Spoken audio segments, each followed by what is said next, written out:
Welcome back to the Deep Dive. This is the place where we really try to engage with those tough, unspoken truths that truly underpin healthy adult relationships. Exact. And for those of you who are already part of our Real Love Talks community, you know our whole mission is centered on confrontation. And not conflict. We should be clear on that. No, not conflict. It's about a necessary confrontation, with the limiting beliefs and assumptions that really hold us back.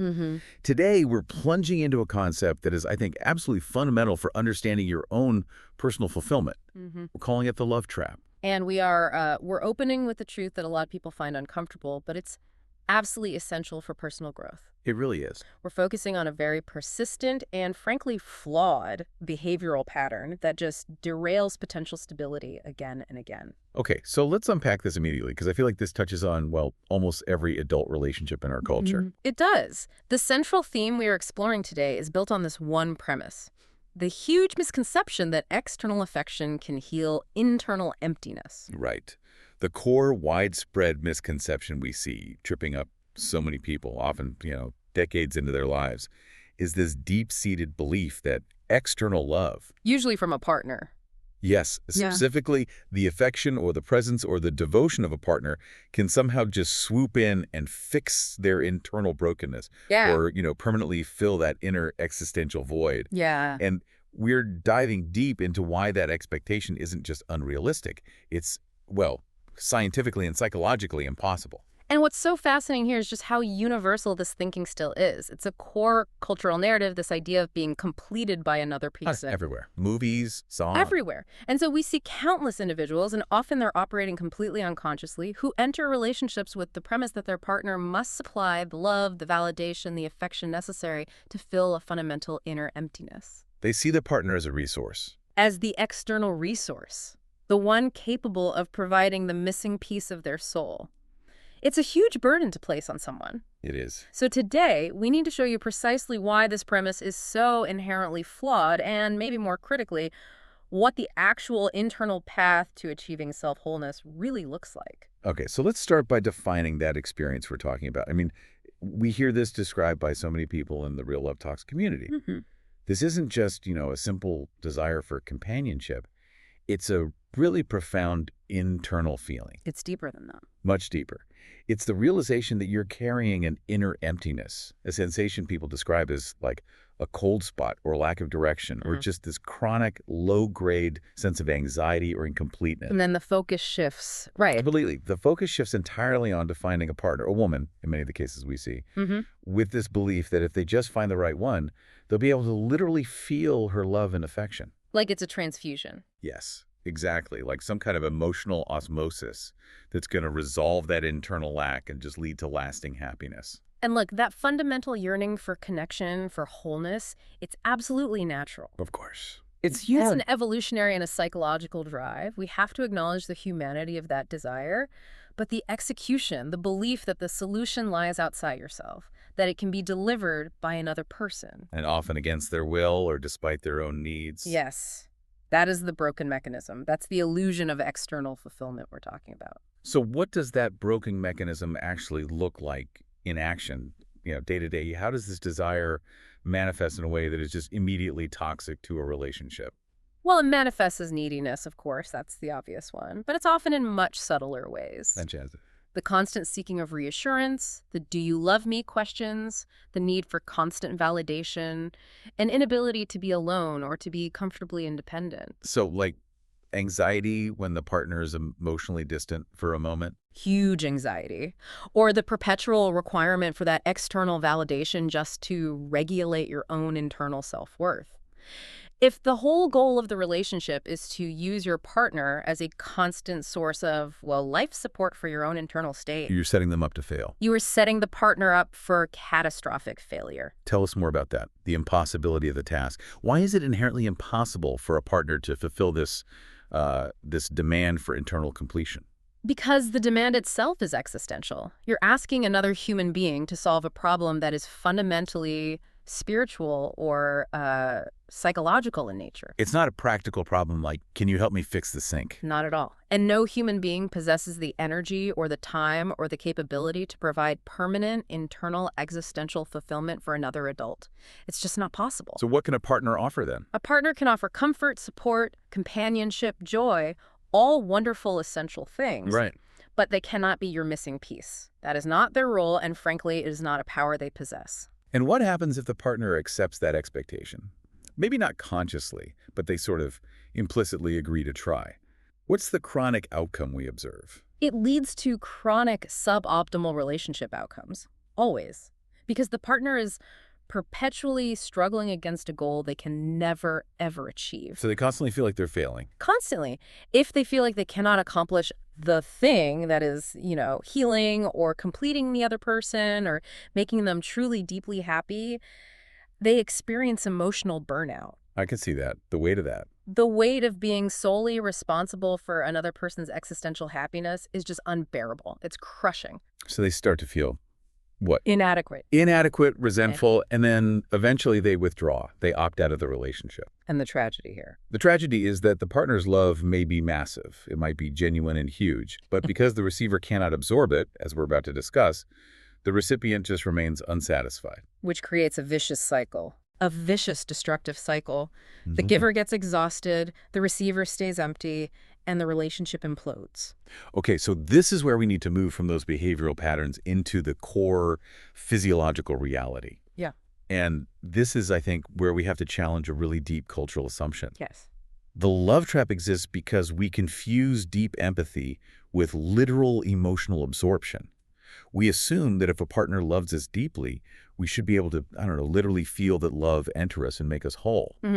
But you're saying this belief actually violates a core psychological and physiological barrier of human experience. It does. And we have to state the blunt truth plainly for anyone who's seeking real clarity in their relationships. You cannot feel another person's love. Well, okay. Just flat out. Flat out, your body and your mind are wired to process your own subjective experience. You cannot directly feel another person's fear, their pain, their joy, or their despair across the barrier of their skin and their nervous system. It's not how we're built. Wait, I hear you, but this is going to trigger immediate pushback, especially from people who identify as highly empathic, Of course. or people in those deeply intertwined relationships. They're going to say, I feel my partner's pain all the time. When she is stressed, I feel stressed. When she has happy, I feel elevated. How do we reconcile that lived experience with the statement that emotional absorption is impossible? That's a great question, and we reconcile it by understanding the physiological mechanism that's actually involved. Okay. Let's look at two critical examples. First, an acute physical stress response. You could be sitting right next to someone having a full-blown panic attack. Right. Sweating, hyperventilating. Exactly. Someone who genuinely believes they are about to die. Now, you might feel intense distress or anxiety or sympathy for them, but you do not necessarily start hyperventilating and experience their sense of impending doom. I remain myself. I'm aware that they are having the attack, not me. You remain fundamentally aware of your separate, distinct neurological state. So you recognize the event, you react to the event. But I don't become the subject experiencing the event. Exactly. Now, let's apply that to love. Mm-hmm. You could be sitting next to the most loving, dedicated woman in the world, radiating adoration for you. Her intention, her focus, her entire emotional output is directed right at you. And yet you still won't feel a literal, tangible ounce of that love inside of yourself, filling your emptiness. If you are empty, you remain empty, even in the presence of overwhelming affection from someone else. That is the critical distinction there. Yeah. It's not about emotional capacity. It's about physiological capacity. You're saying a human being is inherently incapable of this, with this emotional absorption, because our emotions are tethered to our own unique physiological processes. Correct. And this brings us to what empaths actually experience. What's really happening is some form of what we call mirror neuron activation. Okay, can you break that down for us? Yeah. Mirror neurons. Sure. These are specialized neurons in the brain that fire both when we perform an action and when we observe someone else performing that same action. It's what creates a sense of similarity and connection. I see. So when you're observing a strong emotion in a partner, this activation stimulates a comparable emotion inside you, the observer. Let's spend a moment on that word, comparable. You're being very specific there. Why are the partner's original love and the feeling the recipient experiences, why are they fundamentally, crucially different? They're not identical because all physiological and emotional processes are interpreted through a person's unique subjective filter. Our own personal lens. Exactly. Imagine two people watching a romantic movie. One person has a history of secure, loving relationships. They feel a pleasant warmth. They associate the film with joy. Okay. The other person has a history of, say, abandonment trauma. Now, while their mirror neurons fire in response to the same scene, their subjective filter interprets that scene as potential loss. It might generate anxiety or fear, even though the external stimulus is exactly the same. That's a really powerful point. The emotion isn't just transferred whole like a file. Yeah. It's generated internally and then shaped by our personal history. Precisely. We process all information through the lens of our particular experiences, our memories, our expectations, our current internal biochemistry, and our unresolved traumas. So my version of a feeling is always going to be my version. Your interpretation of a comparable feeling will always be filtered by your unique history. The feeling you experience is yours, generated by your system, even if it was triggered by an external observation of affection or pain. So even when these big empathic reactions happen, The person in question is still only experiencing their own emotions, generated internally in response to an external cue. so, okay, this is a huge shift. If we accept this reality, if the only feelings available to us are our own feelings, what does this mean for that person who so desperately wants to feel loved? It means the entire focus has to change from acquisition to emanation. From getting to giving. Exactly. The only viable pathway to experience love is by generating it yourself. That feeling of warmth, of connection, of completeness, it must be experienced as an emanation, a force coming out of you and directed toward the world. So the path to feeling loved is loving others. It is giving that attention, care, and value to others and experiencing that warmth and connection as it originates from within you. That is the only mechanism available for sustained internal emotional fulfillment. You feel the heat of your own fire. You feel the heat of your own fire, not the heat of someone else's. You can't. Wow. Okay, now let's pivot and look at this from the other side of the relationship equation. Because this really addresses why that pursuit of external fulfillment inevitably leads to relationship failure. We need to talk about what partners genuinely seek when they enter a relationship. And contrast that sharply with the desire to fix or to heal someone. Right. We have to recognize that when adults, and specifically women as detailed in this dynamic, when they enter a partnership, they are not primarily auditioning for the role of a repair shop for a broken soul. That might sound harsh, but it's a necessary truth for adult clarity. It is. Absolutely. Partners enter relationships because they want or they need certain things from the connection. They're looking for a stable partner, a co-pilot, someone with competence, a shared vision, emotional regulation, companionship. The partner, not a project. A partner. Few women, if any, genuinely want a broken man they can make whole with their endless supply of emotional resources. That ideal, the damsel saving the broken hero, it's a powerful cultural narrative, for sure. But a terrible foundation for a real partnership. A terrible foundation for a mature, desirable partnership. I think the distinction, though, lies in the type of project they might entertain. There is that specific kind of transformation romanticized in fiction. You mentioned earlier the Beauty and the Beast trope. Right. How does that analogy actually break down in the real world? That analogy is actually really instructive because it shows a crucial line. A partner might be attracted to a beastly man. Okay, define that. A man who has inherent power, competence, vision, or value, but whose exterior is rough, emotionally closed off or difficult. They might want to tame him. Or conquer his difficult exterior. Exactly. This is about a transformation of behavior, of discipline, of emotional access. But, and this is the key, they generally do not want an empty, broken man they need to heal by pouring their own essence into him. So the distinction is between taming inherent value versus healing a fundamental lack. That's it, perfectly put. If the man is fundamentally empty, the partner quickly realizes they are not a romantic hero in a fairy tale. They're an emotional drain. They're an emotional drain. The partner's resources are being used not to share and build, but to continually patch a leaking vessel. And that's not sustainable. Not at all. If the entire relationship premise is based on filling that vessel, the partner recognizes this is a role of ceaseless emotional labor, not genuine companionship. You have to ask yourself, if attraction were driven primarily by the need to heal emptiness, the whole relationship landscape would look drastically different. And this brings us right back to the painful consequences of operating under this illusion.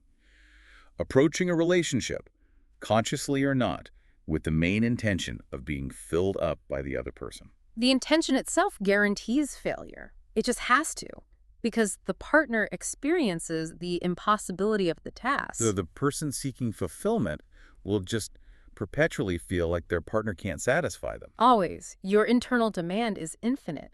Their external capacity is finite. You are asking them for an emotional impossibility. And this leads to It inevitably leads to chronic dissatisfaction on your part and resentment on their part, and eventually the relationship breaks down. because no one wants to feel like they're failing all the time. No one wants to feel like they are continuously failing to meet the core emotional needs of their partner, especially if those needs are existential in nature. It's a recipe for disaster. This next section requires some serious reflection because it demands that we draw a really sharp and I think often painful distinction between what we desire from a relationship and what love at its core actually is. We have to. We have to confront the cultural definition of love versus the functional, operational definition of love. Big difference. A huge difference. And we have to provide the challenging definition that we've developed within the Real Love Talks framework. Okay, let's hear it. Love, in its purest, most powerful sense, is defined as self-sacrifice in the service of the other. Okay. Self-sacrifice. It is fundamentally an action, a decision, a giving. It has nothing to do with personal desire or immediate need satisfaction or a fleeting emotional experience. That is a radical departure from the common cultural understanding. I mean, we're taught love is primarily a warm, reciprocal feeling you get from someone else. Right.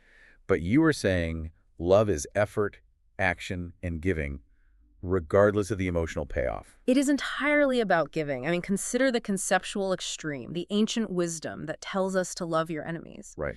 Now, if love were merely a warm, fuzzy feeling, it would be neurologically impossible to feel affection for someone who is actively seeking your harm. You can't just will that feeling into existence. You can't.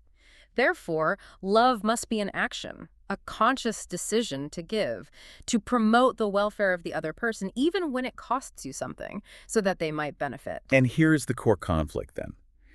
If love is self-sacrifice, it means that, at least in that moment of loving action, you are intentionally not prioritizing your immediate needs or getting what you want. For the most part, yes. You're giving up your immediate self-interest for the benefit of the other. This is the operational reality. Loving is expensive. It requires the investment of your finite resources, your time, your attention, your energy, your physical effort, which means you are, at least momentarily, running a deficit on your own desires. Unless, of course, your highest desire is precisely to sacrifice yourself in the service of others, which, while that's an incredible aspiration, it's an extremely rare and difficult state to maintain consistently. Right. Most people aren't operating at that level all the time. No. Most people, when you observe their behavior, are driven by their own needs and desires, not by pure selfless action. Wait, I need to push back on this point a little bit because this feels, I don't know, overly clinical. Go for it. If I perform an act of love, say I go out of my way to help my partner with a difficult task, it still feels good internally. Right. I derive satisfaction from seeing her happy or from knowing I was capable of that generosity. Isn't that still a form of getting what I want? Isn't that internal satisfaction the reward? That is an excellent and a necessary challenge. And yes, the satisfaction you derive is real. But that satisfaction is the internal reward for exercising the virtue of love. It is not the definition of love itself. Okay, unpack that difference for me.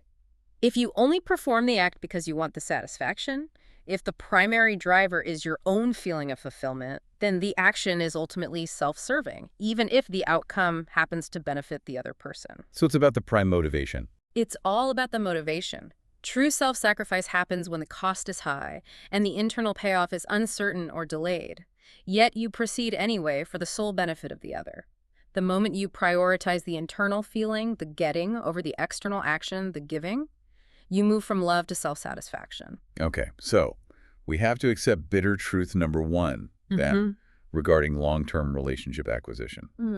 Loving, by this definition of self-sacrifice, is not an effective pathway to securing desire-based outcomes. It grows you, but it doesn't guarantee you get the goods. And that leads directly to the second, equally important truth that we have to address as coaches who are focused on adult reality. Which is? If your primary goal is the acquisition of specific relationship outcomes, be that consistent sex, deep affection, a firm commitment, or constant validation, then being loving is not the most effective or direct strategy to achieve those objectives. Okay, so we have to choose the right tool for the right job. That's the perfect way to put it. Loving is invaluable for personal development. It builds character, it matures your soul, it makes you a better human being, which is convene. That's an end in itself. A hugely valuable end in itself. But that personal growth does not guarantee relationship acquisition. So if the primary goal is relationship acquisition and, say, sexual success, Then the required skill set is entirely different. It involves developing skills in attraction, in seduction, social calibration, and developing a compelling value proposition within the system that's often referred to as the sexual marketplace. okay, that term sexual marketplace, that can be some loaded jargon for a lot of our listeners. Can you define what we mean by that in this coaching context and do it impartially? Certainly, when we use that term, we are simply referring to the system of perceived desirable traits or the value proposition that individuals bring to the table during the initial stages of relationship seeking or acquisition. So it's about what you have to offer initially. Exactly. This proposition involves things like social status, physical health, emotional stability, financial competence, and just overall attractiveness.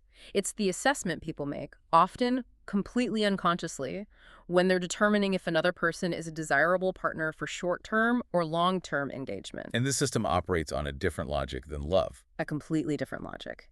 Yeah. This system operates based on desire and perceived benefit, which is entirely separate from the deep, commitment-based giving that's required for long-term love and self-sacrifice. And that is the critical coaching point right there. Hmm. It is vital for adult growth to consciously separate these two objectives. You have to. Loving is valuable for your character development, but you cannot use it as the currency to secure desire-based outcomes in that acquisition phase. You need to identify what you are truly seeking in that moment. Is it personal maturity or is it relationship acquisition? And then you have to apply the appropriate strategy and skill set. Because using one set of tools for the wrong job only leads to frustration. And failure. Right. Yeah. Given everything we have established, that a partner cannot fill your emptiness because you can't absorb their feelings, and that love is self-sacrifice, not self-satisfaction, the coaching path becomes profoundly internal. It has to. The love trap dissolves the moment you realize that the solution must be self-generated. If you cannot be filled up with a woman's love, you must solve this inner emptiness on your own. And the objective here is to actually move the needle on this persistent feeling of internal lack.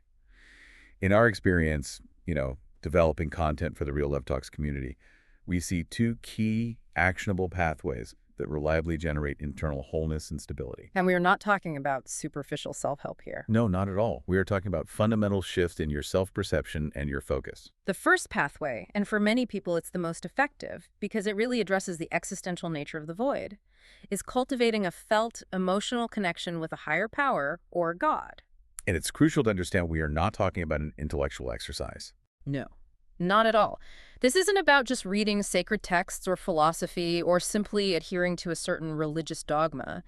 Those are often intellectual defenses against the void, not solutions to it. So the required element is the emotional experience itself. It has to be felt. Yeah. We were talking about the deep somatic realization of being seen, being justified, and being unconditionally accepted and loved by something outside of the limited temporary self. And this is presented as a guaranteed way to fill that inner void. Why guaranteed? Because it provides an external source of ultimate validation and completeness that no external human relationship could ever sustain. Human relationships are conditional. Human relationships are conditional and fragile. They are subject to change, error, mortality.